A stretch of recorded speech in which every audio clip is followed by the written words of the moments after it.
నమస్తే మిత్రులారా, నేను మీ శ్రీనివాస్ చౌహాన్ అడ్వకేట్. మిత్రులారా, ఎవరి వద్ద నుంచి అయితే మీరు ఆస్తి కొనుగోలు చేశారో ఆ వ్యక్తులకే అద్దెకిస్తున్నారా? సో మిత్రులారా, తస్మత్ జాగ్రత్త.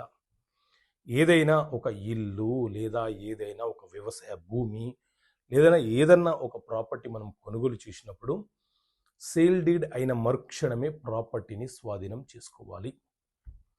మీరు స్వాధీనం చేసుకోకపోతే నష్టపోయే ప్రమాదం ఉంటుంది.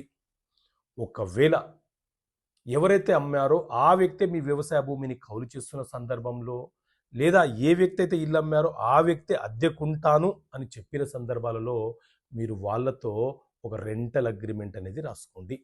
దాని కాలపరిమితి 11 నెలలు మాత్రమే.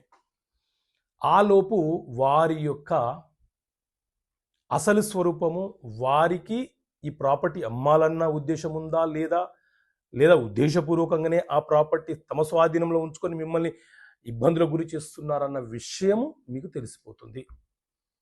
కానీ మీరు లక్షలు వెచ్చించి ఒక ప్రాపర్టీ కొనుగోలు చేసినప్పుడు కేవలం డాక్యుమెంట్ని మాత్రమే స్వాధీనపరచుకోకుండా ఫిజికల్ పొజిషన్ని కూడా మీ స్వాధీనంలో ఉంచుకొని వేరే వ్యక్తులకు అద్దెకి ఇవ్వడము బెటరు. లేకపోతే నష్టపోయే ప్రమాదం ఉంటుంది. ఇది కూడా వ్యక్తి యొక్క వ్యక్తిత్వం మీద ఆధారపడి ఉంటుంది. అందరూ చెడ్డవాళ్ళని నేను చెప్పట్లేదు, కానీ కొన్ని రోజులు గడిచాక వాళ్ళు తీసుకున్నటువంటి సొమ్ము ఖర్చయిపోయాక వారి ఆధీనంలో ఉన్న ఇల్లు మీద, వారి ఆధీనంలో ఉన్న వ్యవసాయ భూమి మీద వాళ్లకు ప్రేమతో పాటు దుర్బుద్ధి పుట్టి కొనుగోలుదారుడికి నష్టపరిచే ప్రమాదమే ఎక్కువగా ఉంటుంది.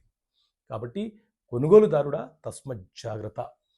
ఒకవేళ మీరు కనుక అలాంటి వ్యక్తులకు అద్దెకిచ్చినా కౌలుకిచ్చినా వాళ్ళు అక్కడి నుంచి వేకెట్ చేయకుండా మీకు ఇబ్బందులకు గురి చేస్తే ఆ ఇల్లుని, ఆ భూమిని స్వాధీనపరచుకోవడానికి లిమిటేషన్ యాక్ట్లోని ఆర్టికల్ 65 ప్రకారంగా 12 సంవత్సరాల లోపు మీరు దాఖలు చేసి ఆ ప్రాపర్టీని మీరు తిరిగి స్వాధీనం చేసుకోవచ్చు.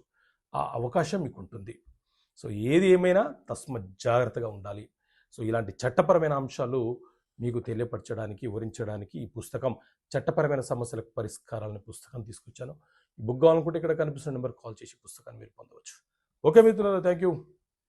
జై హింద్.